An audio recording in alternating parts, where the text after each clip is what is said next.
Welcome into OutKick the show. I'm your fearless leader, Clay Travis. I appreciate all of you hanging out with us. Want to remind you that I'm going to be in Knoxville this weekend. Cannot wait to get there.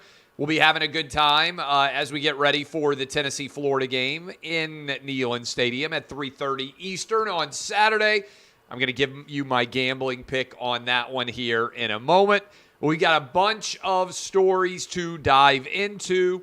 Look forward to seeing many of you Florida Gator and Tennessee Volunteer fans in Knoxville on Saturday. All right off the top here. I'm going to go ahead and talk about what is a clown show investigation by Letitia James, the Attorney General of New York. Everybody out there understands that if you had the goods on Donald Trump, you would bring criminal charges against him. You wouldn't file a civil lawsuit that is going to spend years embroiled in litigation and likely end in some sort of financial settlement between the Trump organization and the state of New York over all of these allegations, okay? So I just want you to think about this. This is a failure, yet again, to hold Trump criminally responsible for anything that they have been investigating for now years. This is the Attorney General of New York, a dyed-in-the-wool Democrat who has been bragging that she is going to get Trump for years, announcing charges against him 48 days before her midterm election is on the line, when she is not getting very much support in the state of New York. She is a political hack, and this is a ridiculous political-based investigation. But I don't even spend much time on civil-related charges, and so I will just point out that this is part of the ongoing quest of Trump derangement syndrome. There is nothing here. If there was something here, she would have brought criminal charges, and she would have sacked up and tried to hold Trump accountable, even though it would have still been super political. She wasn't even able to do that or willing to do that. She's evidently passing that information off to others. All she managed to do was file a civil lawsuit against Donald Trump after years of investigating him for wrongdoing. This is, yet again, another failure when it comes to going after Trump and being able to handle any of this. So hold on a sec. I got to handle had to handle a little bit of work there. So there is nothing here. This is a total and complete nothing burger indeed. All right, let's get you rich. Wanted to make sure that I talked about the Trump civil charges and why there was no legitimate basis for them here and why they were political before I made you money. All right, let's start here. Missouri at Auburn. I'm taking Missouri plus 7.5 and the under 51.5. Here's my rationale. Missouri is not good, but Auburn doesn't have a quarterback who can actually throw the football. That's important and kind of a big deal in 2022. Brian Harson's team, if they are 7.5 points better than Missouri, then Missouri needs to fire Eli Drinkwitz on the spot because Auburn is awful. You've got plenty of time to prepare for them. They're coming off a difficult physical battle against Penn State. And if Missouri isn't able to stay within 7.5, I'm going to be thoroughly disgusted by the Tigers. Give me Mizzou plus the 7.5. I also like the under here. I don't think Auburn can score. I don't think Missouri's very good either. I'm on the under 51.5 and Mizzou plus the 7.5. Clemson, Wake Forest, I'm going to take the over. Wake has been scoring points. The games that they have played in against Power 5 conference opponents have gone for 80 and 72. Clemson has also been scoring points decently down the stretch here. Over 55.5, frankly, it feels like stealing. All right, Florida, Tennessee. The Gators, and it pains me to say this, are 16-1 against Tennessee in the last 17 years. And your boy here over nearly a generation of football, do you know who's watched every snap? Do you know who has been crushed 16 of the last 17 years? This guy. I might have lost you all $1 billion thinking that Tennessee was going to be competitive against Florida. Tennessee right now, 10.5-point favorite against the Florida Gators. That is the largest line that Tennessee has been favored over Florida by in my entire life. And what I believe has to happen here, pretty clear. Tennessee has to dominate. Either Florida is going to win a close game, in my opinion, or Tennessee is going to blow Florida out. Because if it's a close game, Tennessee will find a way to choke it away. This game reminds me, going back in time here, 1995, Tennessee against Alabama. Tennessee couldn't beat Alabama for my whole childhood. It's a pre-Nick Saban Crimson Tide. And then in 1995, sophomore quarterback Peyton Manning dropped back to pass, hit Joey Kent on a crossing route for 80 yards. Tennessee put a whipping on Alabama. The game was never really close. Tennessee would go on to win, I believe it was 10 of the next 11 games against Alabama until Nick Saban came back, and then the Crimson Tide has not lost to the Tennessee since Nick Saban got to Alabama. But this year is going to be the 1995 version of Tennessee against Alabama. Neyland Stadium is going to be electric.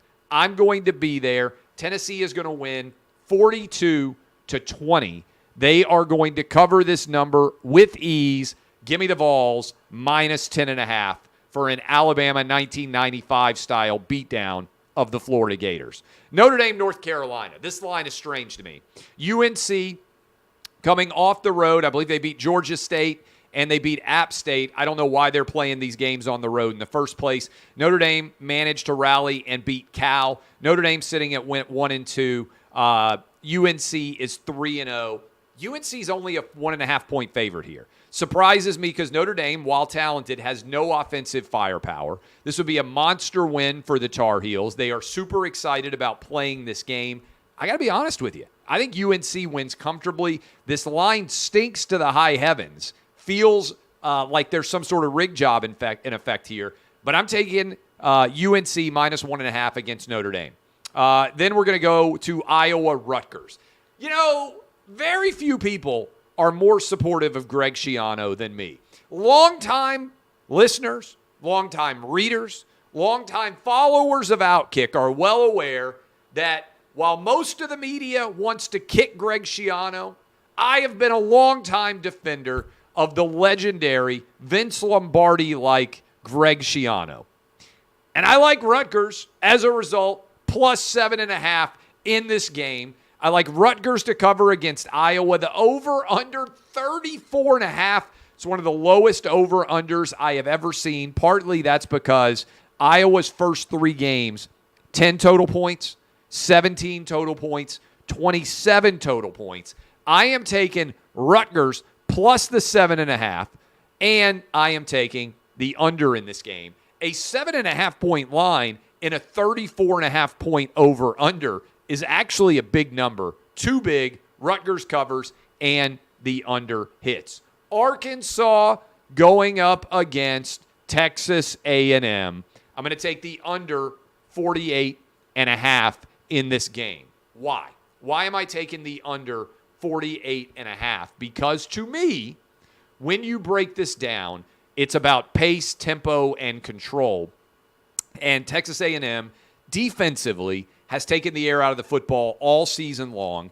In fact, Aggie home totals, this is a 4th straight home game for Texas A&M, have gone for 31, 31, 26 points in the first 3 games. I believe that they will dictate pace, tempo, and the under will hit here. Relatively easy. I'm on the under 48.5. Intrigued to see what happens as A&M is a 1.5-point favorite against Arkansas. I think Arkansas is the better team. On the road, though, low scoring, feels like a 24-20 style game. And I don't feel comfortable about who's going to come away with the victory, but I do love the under here.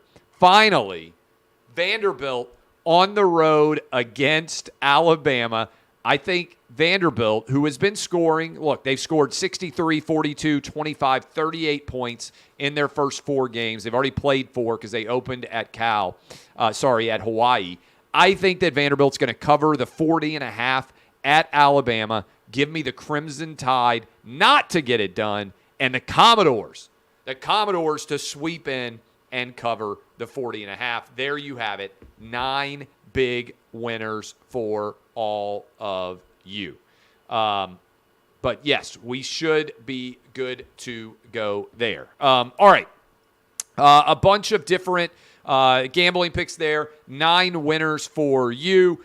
Several other different stories that I want to make sure I hit. Kyrie Irving came out, and I believe I took a screenshot of this so I didn't mess it up. Kyrie Irving said COVID vaccine mandates were, quote, one of the biggest violations of human rights in history.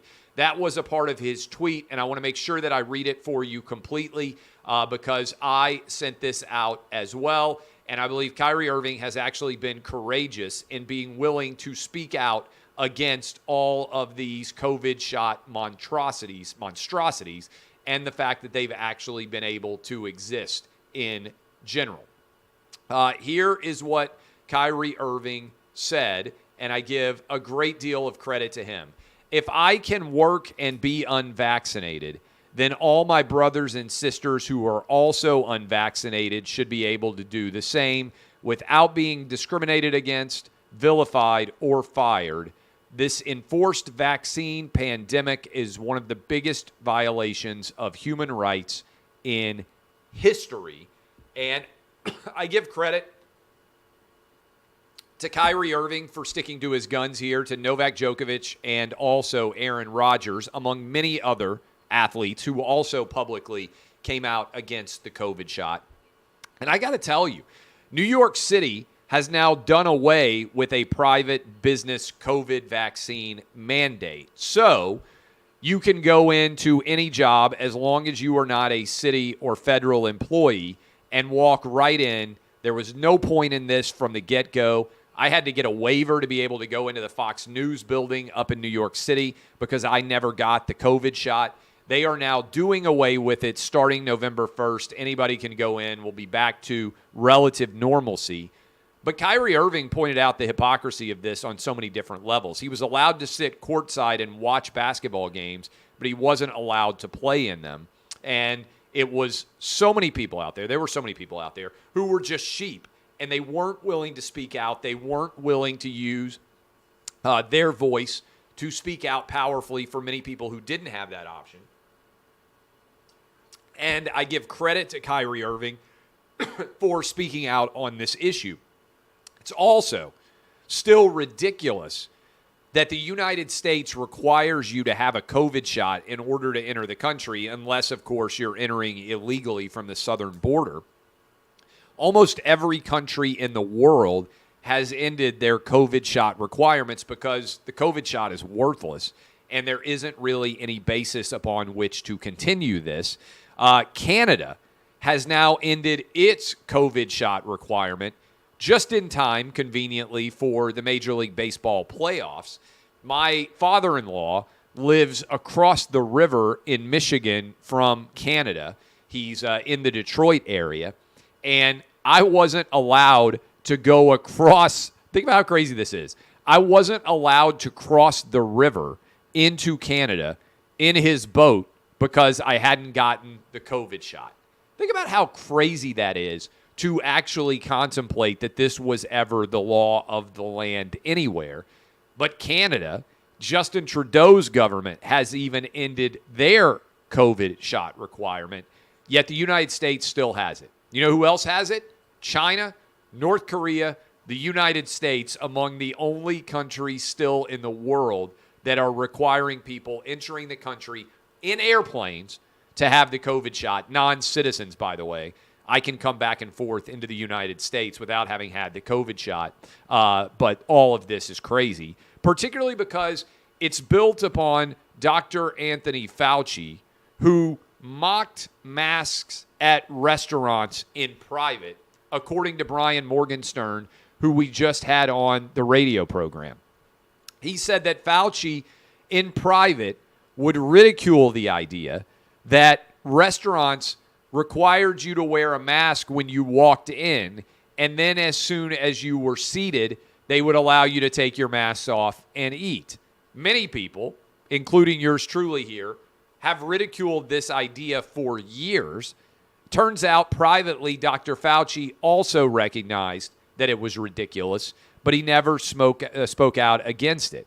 He also said privately that he could get everybody to believe anything that he said. Brian Morgenstern told us that Fauci was an egomaniac who was certainly wrong about almost everything. Yet Fauci privately would acknowledge how absurd it was that if people, he told people to wear goggles or multiple masks, that they would listen to him, their saint, Anthony Fauci, and actually do it. And in private, he was ridiculing all those people who were following his advice and making those choices. This is yet more evidence of why I believe history will view Dr. Anthony Fauci as one of the worst Americans that has ever lived because of the lockdowns, the school closures, and all the disastrous policies that he helped to ensure we implemented, which had absolutely no benefit to the American public, including these COVID shots, which don't work, and there should be lawsuits surrounding all of them. If you could actually sue, I think Moderna and Pfizer might well go bankrupt over the fallout from these COVID shots. Finally, Vanderbilt University Medical Center here in my hometown of Nashville. Now, Vanderbilt University Medical Center since 2016 has not been directly owned by Vanderbilt University. They are an independent hospital. But Matt Walsh over at the Daily Wire did some fantastic work to discover that Vanderbilt has been doing these awful surgeries on minor children and cutting off their breasts, cutting off genitals, changing the gender of kids. This, to me, is an atrocity, okay? It is child abuse. It is unacceptable behavior.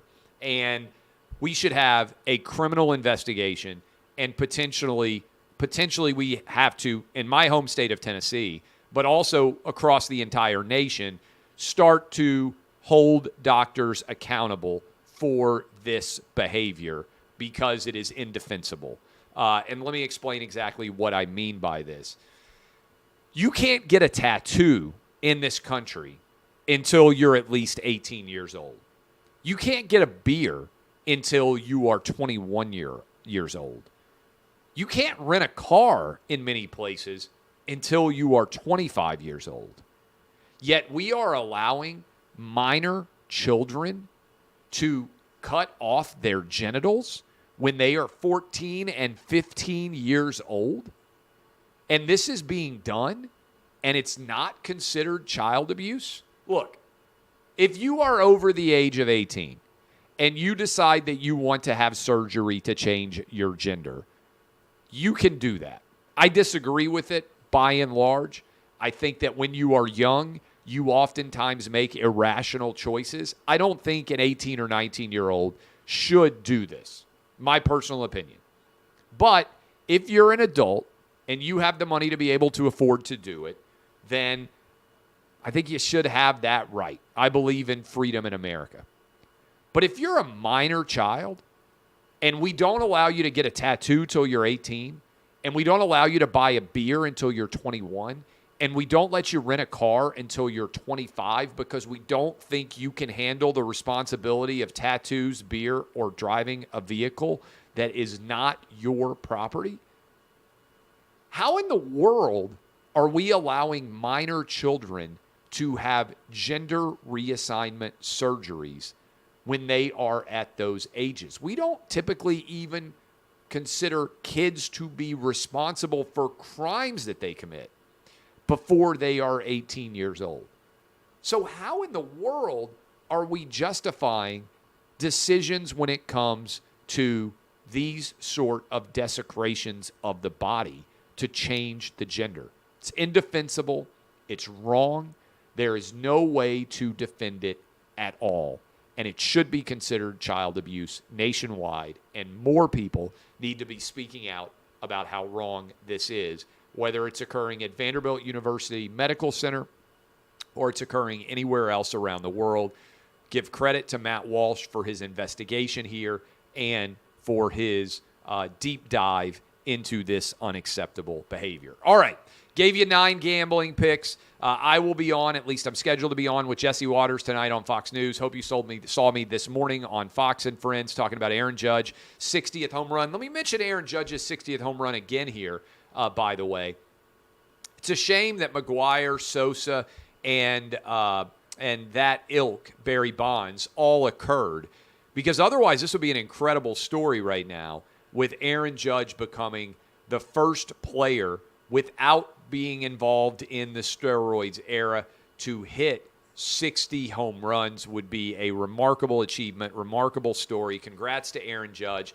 I'm rooting for him to break the Babe Ruth and also the Roger Maris record and be, in my opinion, the default leader for all-time home runs in Major League Baseball. Good for him.